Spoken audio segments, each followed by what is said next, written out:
तो आइए स्टूडेंट्स चलते हैं क्वेश्चन नंबर 13 की तरफ। From the following balance which appeared on 31st December 2010 in the book of Akram Arif Limited, prepare the profit and loss account and the balance sheet on that date. Authorized capital है 15 लाख का, share premium liability, general reserve liability, dividend equalisation reserve liability, 6% debenture liability. देखिए इसके साथ percentage given है, मतलब इसके ऊपर आपने जो इंटरेस्ट पे करना है वो 6% का करना है। तो इंटरेस्ट ऑन डिबेंचर चेक कर लेंगे। 5 लाख का 6% जो आता है, अगर आप कैलकुलेट करें तो ये आता है 30,000। ठीक है, क्वेश्चन के अंदर जो गिवन है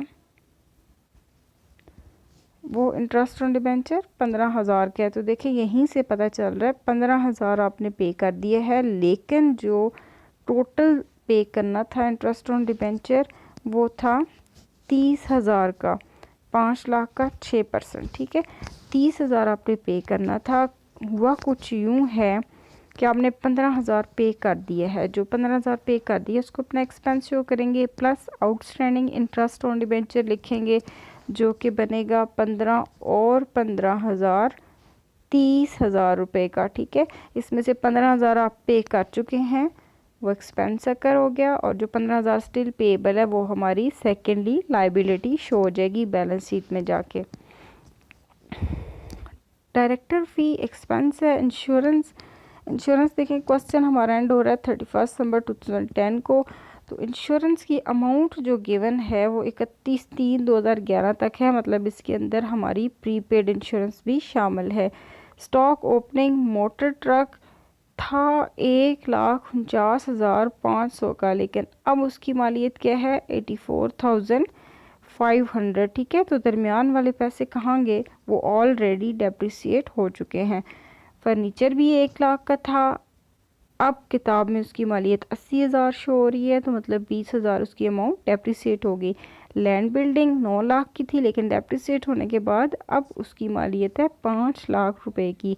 debtors asset profit and loss ये प्रिपरेशन में लिखेंगे। एडवांस टैक्स एसेट है। बैलेंस फ्रॉम ट्रेडिंग मतलब कि ग्रॉस प्रॉफिट। ठीक है, ट्रेडिंग अकाउंट का जो बैलेंस होता है ना वो ग्रॉस प्रॉफिट या ग्रॉस लॉस होता है। इंटरिम डिविडेंड एप्रोप्रिएशन की डेबिट साइड पे मेंशन करेंगे। सैलरीज प्रॉफिट एंड लॉस में जाएंगी। Creditors liability, cash in hand asset, interest on debenture expense है। 5% इन्वेस्टमेंट एट कॉस्ट, आपने जो पैसे इन्वेस्ट किए थे उसके ऊपर 5% आपको इनकम मिलेगी, तो 5% प्रॉफिट एंड लॉस की डेबिट साइड पे शो कर देंगे, जबकि ये हमारा सेकेंडली एसेट भी है investment at cost. Plant machinery asset, tax deducted at source, balance sheet में एसेट साइड पे मेंशन करेंगे। इंटरेस्ट ऑन इन्वेस्टमेंट, ये वही पैसे हैं जो ऊपर अभी बात हो रही थी, किस बात की, इन्वेस्टमेंट एट कॉस्ट 8 लाख के ऊपर कितना परसेंट लेना है आपने, 5%। तो 8 लाख का 5% आता है 40,000 रुपये। इसको आपने अपने प्रॉफिट एंड लॉस की क्रेडिट साइड पे मेंशन करना है। डेप्रिसिएशन स्केड्यूल ये है 10% on fix instalment method on land and building and on plant machinery was wrongly charge to trading account. वो कहता है कि हमने क्या किया, 10% डेप्रिसिएशन एक एसेट की और दूसरे एसेट के ऊपर भी 10% गलती से कहाँ चार्ज कर दिया था, ट्रेडिंग अकाउंट में लिख दिया था। मैं आपको दिखाती हूँ इसकी ट्रीटमेंट क्या करनी है। आपने गलती से ये पैसे ट्रेडिंग अकाउंट के अंदर शो कर दिए हैं, तो जब भी एक आइटम को आप गलती से शो करते हैं किसी दूसरे आइटम के अंदर, तो वहाँ आपके लिए नेसेसरी होता है कि आप उस अमाउंट को रेक्टिफाई करें। आपका उस लिहाज से जो ट्रेडिंग अकाउंट से पैसे दिए हुए वो 879500 बनते हैं, जो गलती से आपका, अब देखें ये पैसे आपके पास कम बने, क्यों कम बने, क्योंकि आपने इसमें से डेप्रिसिएशन भी लेस कर दी। एक्चुअली वो डेप्रिसिएशन लेस नहीं करनी थी, ठीक है। तो उसका हल क्या है, सिस्टम क्या है, आपने सिंपली जो ट्रेडिंग अकाउंट का बैलेंस है उसमें जाके वो पैसे दोबारा से शामिल कर देने हैं। दोबारा से शामिल करेंगे तो उसका फ़ायदा क्या हो जाएगा आपको, कि आपका जितना ट्रेडिंग अकाउंट का बैलेंस यानी ग्रॉस प्रॉफिट डेप्रिसिएशन के पैसे लेस करने से कम पड़ गया था, अब जब उसके अंदर आप दोबारा वो पैसे शामिल करेंगे तो वो पैसे पूरे हो जाएंगे, ठीक है। तो देखिए हमारे पास करेक्ट बैलेंस क्या बनेगा, 1049500। ये दोनों डेप्रिसिएशन के पैसे हैं, एक 90,000 का और दूसरा 80,000 का।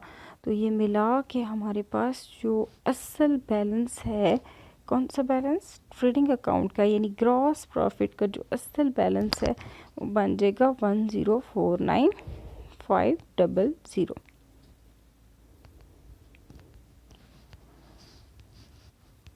स्टूडेंट्स चलते हैं नेक्स्ट पॉइंट के ऊपर। Depreciation of motor truck expense है, रेलेवेंट आइटम से लेस भी करेंगे। फर्नीचर का भी सेम सिस्टम है। अब देखिए फर्नीचर के लिए इसने कहा 5% ऑन ओरिजिनल कॉस्ट। तो आपको पता होना चाहिए कि ओरिजिनल कॉस्ट क्या है, असल कीमत है। जैसे मोटर ट्रक है, इसकी असल कीमत 1,49,500 है। अब कितनी है, 84,500। फर्नीचर असल में 1,00,000 का, यानी ओरिजिनल कॉस्ट 1,00,000 की, और अब उसकी मालियत है 80,000 रुपये की। इसी तरह लैंड बिल्डिंग ओरिजिनल वैल्यू 9,00,000, 5,00,000 की, अब उसकी स्टैंडिंग वैल्यू है डेप्रिसिएशन के बाद। जब कहना डेप्रिसिएशन ऑन ओरिजिनल कॉस्ट, तो उस वक्त आपने क्या करना है, जो पैसे असल में है उस मालियत का डेप्रिसिएशन चार्ज कर लेना है। अब फर्नीचर है, फर्नीचर सर्च कर लेते हैं। फर्नीचर यहाँ पे मेंशन है, ओरिजिनल कॉस्ट है, मतलब 1,00,000 का आपने क्या चार्ज करना है, 5% चार्ज करना है, ठीक है। तो फर्नीचर का 1,00,000 का 5% कितना आ जाएगा, 5,000 रुपये। बाकी पार्ट्स में ज़रूरत नहीं है, यहाँ डेप्रिसिएशन ऑफ मोटर ट्रक उसने अमाउंट कैलकुलेट करके दे दिए। अगर वो मेथड बताता तो यहाँ पे भी आप उसी मेथड से अमाउंट कैलकुलेट कर लेते। एनुअल जनरल मीटिंग की रिकमेंडेशंस में ये तय हुआ है 80,000 डिविडेंड इक्वलाइजेशन रिजर्व में भेजेंगे, यानी एक दफ़ा आप एप्रोप्रिएशन में लिखेंगे और सेकेंडली इसको लाइबिलिटी शो करेंगे। 2,00,000 provision for taxation, same treatment, payment of final dividend already आप कर चुके हैं, उसी को ट्रीट करेंगे। उसके बाद है इन्वेस्टमेंट मार्केट वैल्यू, जो आपने पैसे इन्वेस्ट किए हैं उसकी मार्केट वैल्यू देखेंगे तो मार्केट में कीमत क्या है। अब उस एसेट की 7,75,500 रुपये कीमत है। तो आपने ये देखना है कि जब हम इन्वेस्टमेंट कर रहे थे उस वक्त क्या मालियत थी। तो इन्वेस्टमेंट कितनी थी उस वक्त, 8,00,000, ठीक है। तो आपने यहाँ पे सबसे पहले तो ये चीज़ देखनी है कि क्या हमारी इन्वेस्टमेंट लॉन्ग टर्म है या शॉर्ट टर्म है। तो देखिए यहाँ पे इन्वेस्टमेंट के साथ उसने रेट बताया 5%। ये 5% क्या शो कर रहा है कि हमारी इन्वेस्टमेंट लॉन्ग टर्म इन्वेस्टमेंट है। तो जब भी लॉन्ग टर्म इन्वेस्टमेंट करेंगे आप, तो आपने इन्वेस्टमेंट की असल वैल्यू जो है वो अपने एसेट में शो करनी है बैलेंस शीट के अंदर।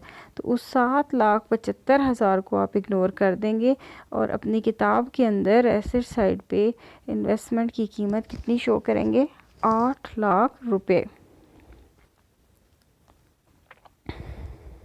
उसके बाद नेक्स्ट पॉइंट है ट्रेडिंग अकाउंट प्रिपेयर किए उसने, profit and loss account prepare किए। करेक्ट बैलेंस मैंने आपको कैलकुलेट करके बता दिया था। डेप्रिसिएशन के पैसे गलती से आपने लेस किए थे जिसकी वजह से ग्रॉस प्रॉफिट कम पड़ गया था। तो वो गलती रेक्टिफाई करने के लिए अगर आपने पहले उस अमाउंट को गलती से लेस किया था तो अब उतने ही पैसे उसके अंदर जमा कर देंगे। इंटरेस्ट ऑन इन्वेस्टमेंट है, क्वेश्चन में गिवन है, इनकम हमारी क्रेडिट साइड पे आ जाएगी। Director fee expense, interest on debenture 15,000 जो कि पे कर चुके हैं, स्टिल पेबल 15,000 का है। सैलरीज एक्सपेंस है, इंश्योरेंस 17,000 की है, इसमें से 3 माह की प्रीपेड है तो 17,000 का 3/12 कैलकुलेट करेंगे और अमाउंट लेस कर देंगे। डेप्रिसिएशन अलग अलग तमाम आइटम्स की गिवन है। इस तरीके से नेट प्रॉफिट आता है हमारे पास 7,36,250 रुपये का। अब ये 7,36,250 रुपया आप अपने एप्रोप्रिएशन की क्रेडिट साइड पे मेंशन करेंगे।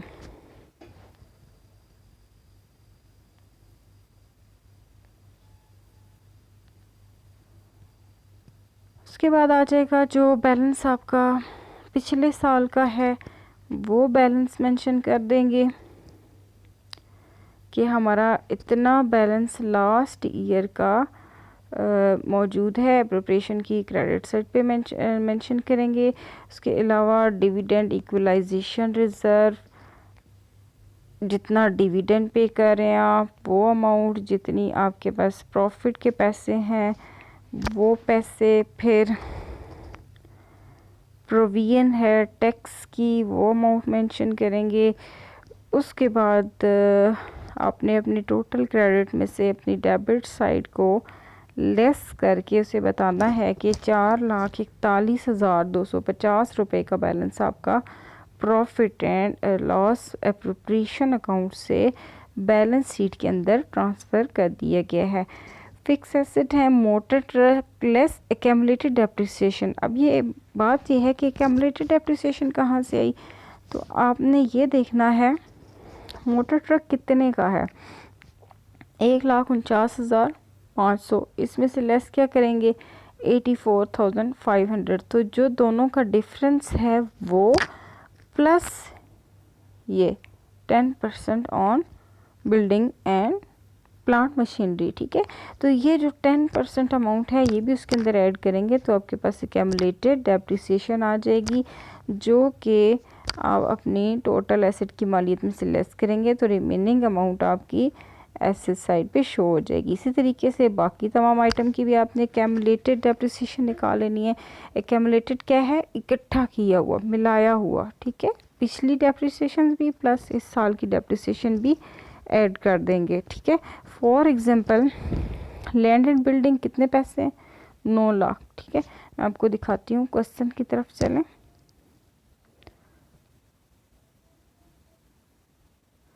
लैंड एंड बिल्डिंग की अमाउंट है सवाल के मुताबिक 9 लाख। ठीक है, तो 9 लाख का लैंड बिल्डिंग अब कितने का शो हो रहा है, 5 लाख रुपए का। ठीक है, मतलब कितना फ़र्क बनता है, 4 लाख।